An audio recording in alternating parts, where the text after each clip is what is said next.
Hello everyone, this is Food is a Conversation Alumni Edition, session 57.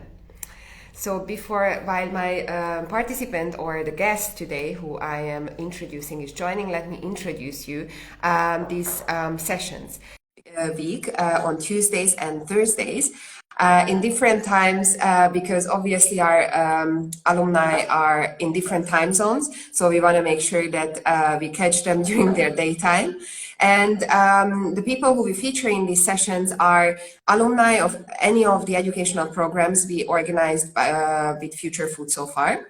Let them be summer schools or the Food Innovation Master Program I attended myself in 2018, and now the Food and Climate Shaper bootcamps. What is actually a timely matter because the next cohort will start next Friday on the 5th of March. I'm super excited to welcome the next batch of future climate shapers. And now I just finished the introduction anyway. Hi, Samie, very nice to see you. Hi, good to see you as well. So I did my part, I did the intro, and actually I will hand over the stage to you. So please introduce yourself and tell the audience where are you dialing in from and how did you end up on the digital bootcamp last November?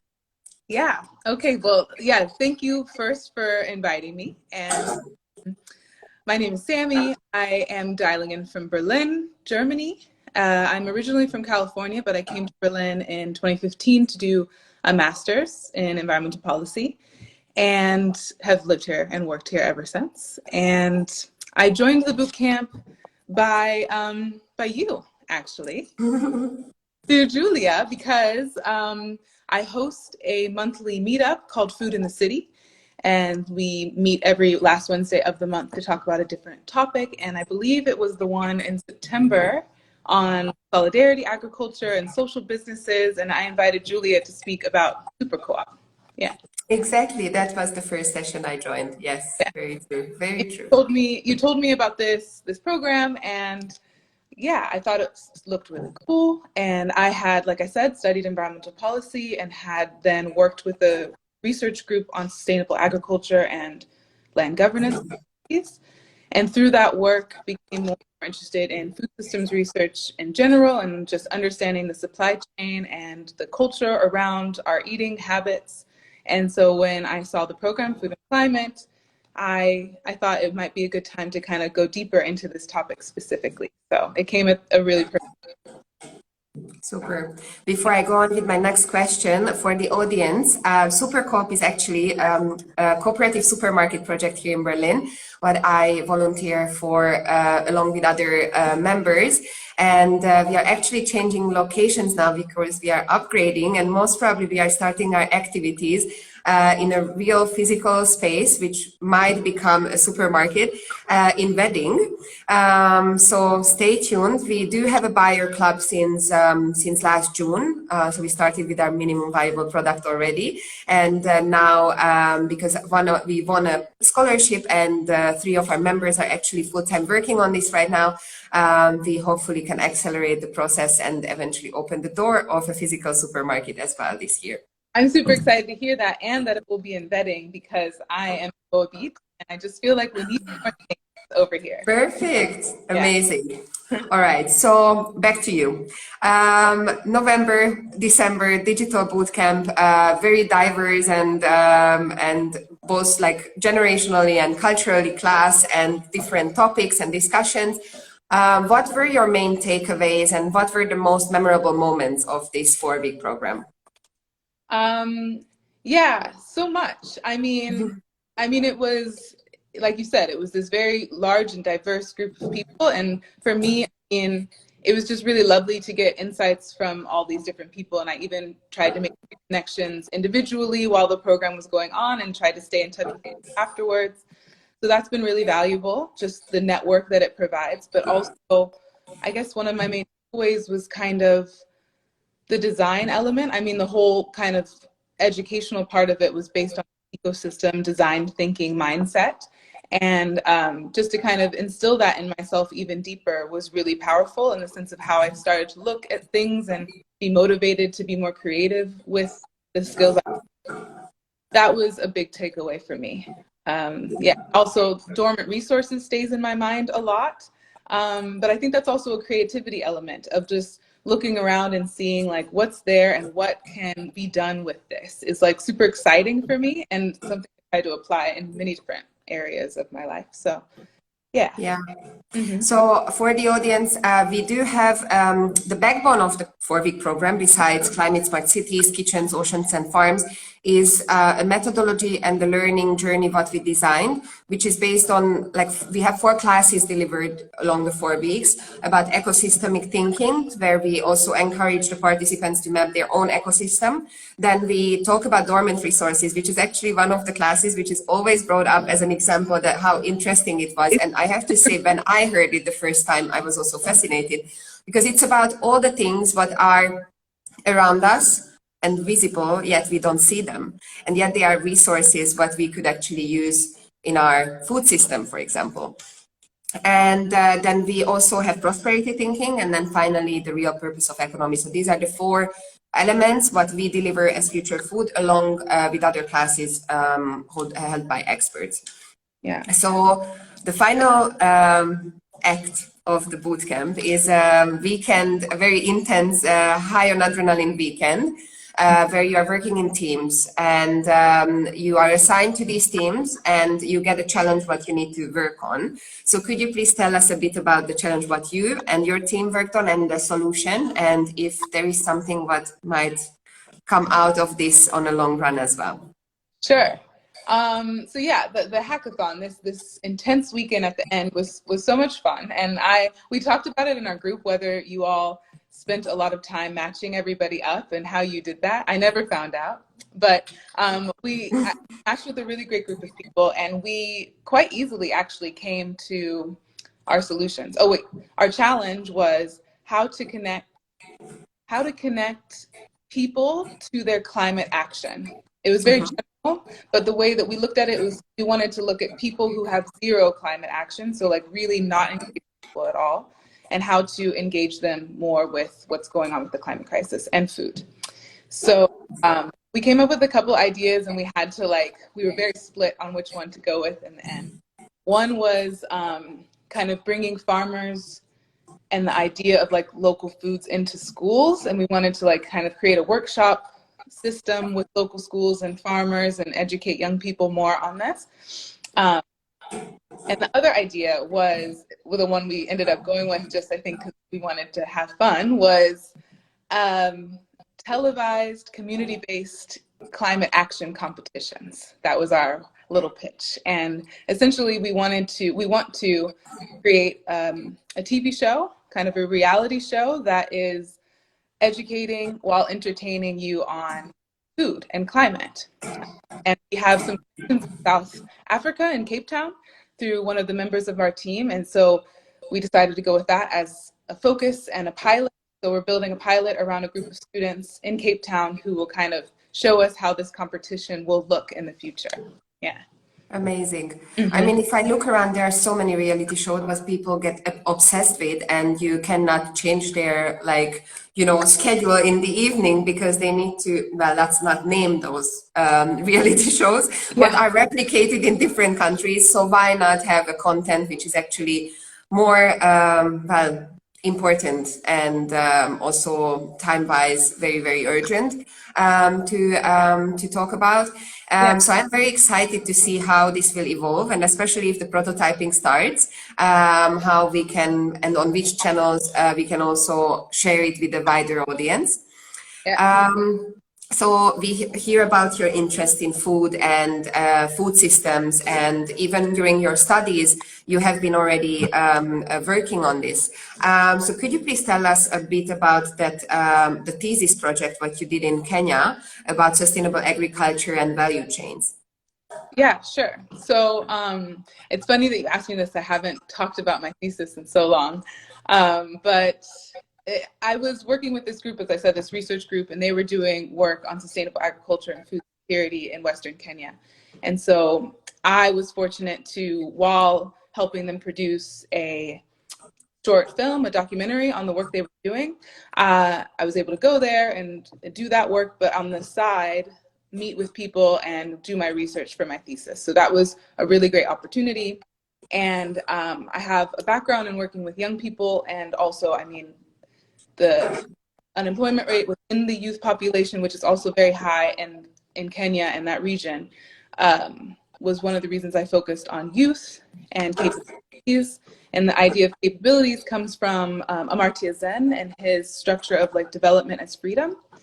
And I use that theory because I'm really interested in community-based research. Like, I'm most interested in talking to people, seeing where they're at, and kind of figuring out what we need to do to get them to where they want to be. And that's really what the theory or the structure of development and freedom is. It's about expanding people's freedoms and how to do that. And so freedoms is defined as what people can be or do. And so I was really looking into what these young people wanted to be or do when it relates to agricultural value chains and sustainable agriculture. And yeah, was able to have a couple focus groups and sit with individuals and also with the politicians that I was already interviewing because of the film, and talk to them about all of this. So I tried to incorporate all that into my thesis. And yeah, ended up finding out what a lot of people say already, that young people don't want to be farmers, but they do have a lot of interest in being part of the value chain, whether that's in aggregation or in marketing or especially extension services. A lot of young people I was talking to want to be part of educating others, not necessarily in the farm. And so my thesis kind of ended saying, like, this is all really great and we need to expand the capabilities that allow these young people to do those things that they've stated, but we also need people to be growing food. So how do we also encourage farming as something that's interesting for young people as well is a continued conversation. Yeah. Yeah. So how long were you there at the location and did the research? Just a couple weeks. I was just like actually did my research for a couple weeks because that's how long we were there. But I was doing like interviews and things from here as well, but physically there and meeting with a couple groups. And then I continued those conversations after making the connections in person. Okay. Yeah. And how was the response or the reaction of those politicians and policymakers who you got in touch with? Because I think it is very important to involve them in a conversation, also involve them in a conversation where also the people who they make the policies for are involved. So how did you see that, or what was your experience during this research? Yeah, politicians were the conversations with politicians were interesting. I mean, politics, right? And I mean, they want to say the right thing, and yeah, I mean, they say the right thing when you're talking to them. So a lot of my thesis also it used the Kenyan Constitution from 2010, which was like really seen as this like human rights based constitution and focused on expanding opportunities for public engagement and devolution of the structures and youth.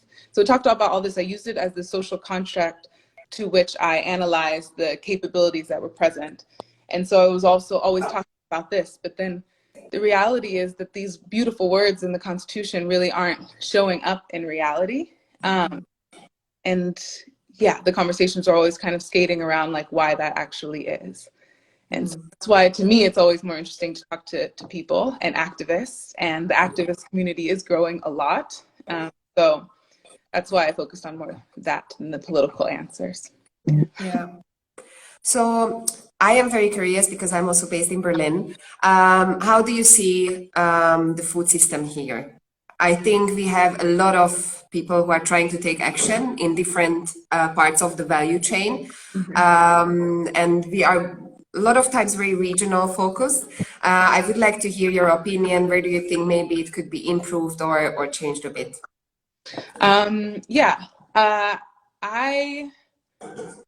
I also think that there's so many people doing so many things in the different areas, but the coordination is not really happening. And like the average people are not using all the different sources to eat regionally. And I feel like there's a new one every day, but it's not reaching the average consumer. Yeah, I want to see more actual farmers at farmers markets. I think it's very strange that we have these like wholesalers at the farmers markets. And I don't know where really that can change. I feel like I'm still trying to understand really how we bring the justice element into it, because the innovation element and the like startup culture is very strong and people are doing all these amazing things, but how do you actually bring the average person into that is still something I'm exploring. I was talking recently to someone in I think she's in the climate or the environmental section of the city of like the Senate, but Mm-hmm. she just pointed out, just by the way, like food's a completely different thing, right? So like politics haven't even, they talk all the time about how we need to stop thinking in silos, but here we are and you're not even cross. So I've been meaning to set up a meeting with her to understand better, like I understand the departments are separate, but how often do you talk? Because you understand that's needed, right? Yes, it was shocking for me when I heard that waste management, climate action, and food, they are three different departments. Yeah, Yes. and I mean, I don't know yet, but like they're three different departments, fine, but like you do have a way that you're talking, don't you? They All right. So so that's something to yeah, that's maybe something that I take want. action in. Yeah. Exactly. Yes, I think it's very important to also what you mentioned involving the consumers, because a lot of conversations and meetups or any kind of event, I feel like it happens with always the same crowd, Hmm. meaning we talk about the obvious to people who already know what we are talking about. Yeah. So I think it is very important to find a way how to involve other people who might not be in the food scene. Mhm. And regarding that, I will send you the invites for one of the upcoming sessions in the bootcamp because we will have a class around food access and resilient communities. And I had the chance to invite someone from Toronto who is working on an action plan for markets. And what was a very interesting sentence for me when we had the first conversation, she said, it's very important to represent every people, disregarding their race, generation, whatsoever, in Mhm. farmers markets, but not only as vendors. And that was the very interesting point because you did see all of the segments and cultures and everything on the farmers market, but there was a division, someone behind the stand and someone who came as a consumer. So Yeah. how do you also make it more accessible to every people to purchase their produce on these farmers markets, right? Yeah.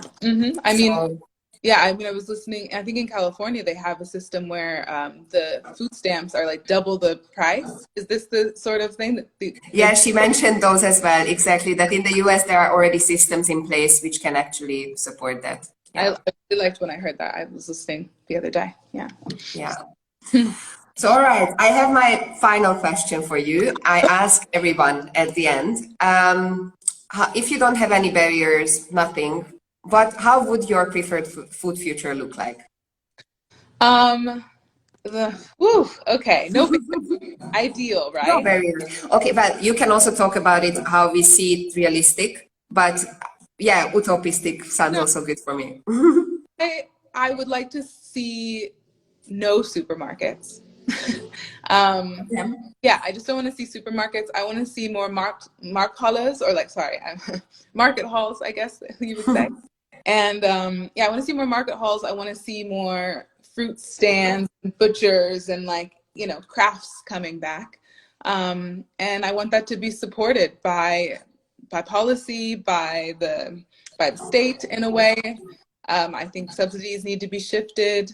But yes, I don't want to see supermarkets. That's just it. I want to taste my food actually and know that it's coming from as close as possible.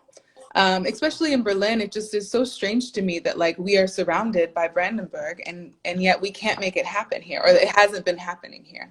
So especially in places like this where it seems like it could be put in place easily if the right priorities were set, I want to see more farmers all the time. Okay. Yeah. What will they say? Because I feel like a lot of times even farmers say they do not have the capacity to be on those markets Mm. because they need to be on the field. So Yeah. how can they balance that out? Yeah, well, I mean, maybe it's not the farmer themselves, but it's like that this comes from this farm or this collective comes from this area. Um, so yeah, it's not like the farmer that is doing all the work in the field is also coming to sell their products in the city, but yeah, that that it's not flying around all these places and moved from here to here before it's sold to us. I think, yeah, there's a lot of work to be done, but lots of people are working on making that a reality. So I'm excited to see it. Yeah. Yes, me too. And I completely agree with you, because I think a lot of people think they go to a market and because it's a stand, it's by default something what was grown in their surrounding and it's brought there by the farmer. I really hope when they see pineapples on the stand, they understand that that cannot be coming from their immediate surrounding when we are in Berlin. Yeah. But yeah, go Sorry. on. I went to a little small bio shop here in Moabit today because I'm interested in interviewing them for food. And the first thing I saw in their fridge was like a pineapple. And I was like, what? That is so interesting. Where's this pineapple come? It came from Cote d'Ivoire. And that's amazing. And I looked around and they have lots of interesting fruits. And so I'm excited to talk to their owners about their perception of that. You know, they seem like such a little local regional store, but they have these products from all over. And like, why have you chosen to do that? I'm not saying it's necessarily bad, but maybe. But why? But why? Exactly. Yeah, I just want to And know. also, what would be very nice on those markets, conversations between the consumers and those who are at the stand, because I feel like it's really transactional most of the time. So you actually don't use the chance that you have someone who can tell you more about the origin of the food. So I hope that this will also, I just add as an add-on to your future vision. I think so, yeah. But I also think as a migrant to the city that doesn't speak perfect German, it's fun for me to go and ask those questions because I'm practicing my German. But I know most people don't feel comfortable doing that, and it's very awkward. And so I also think with food and my kids and like the research I'm trying to do there, should I be doing it from from a migrant's point of view that doesn't speak the language of the city that they happen to be in, and how can we also include those people, especially in international cities like Berlin? Because at the end of the day, a lot of these, another thing about, you mentioned who, not only talking to the people who are in these circles at these meetups and events that we do. I mean, I do food in the city in English though. So I'm also very conscious that I'm not grabbing a lot of people and people in the agriculture world because I'm doing it in English. So Yes, language is definitely something yeah, I would love the boot camps also to be localized at one point, because I know that we do limit, as much as we want to be inclusive, we do exclude people who don't speak English. Yeah. So next steps. some of the sessions, you never know. You need to like reach out to some people because they're listening and they probably have something great to say, but maybe they don't feel comfortable sharing. Yeah, there's ways to work around it. And I mean, I felt the boot camp did a good job. I mean, of allowing us to type and stuff in the chat, and like we engaged a lot, not only through voice. So that was nice as well. Yeah. Samie, thank you so much. I'm very happy I could host you on this session. And for the audience, if you joined later, don't worry. The conversation will be posted on IGTV and you can watch it along with the other 56 sessions what we already hosted here. And stay tuned because the next conversation is on Thursday, 8:30 a.m. Central European Time. Cool. Thank you so much. Have a nice evening. Talk soon. Bye. Bye.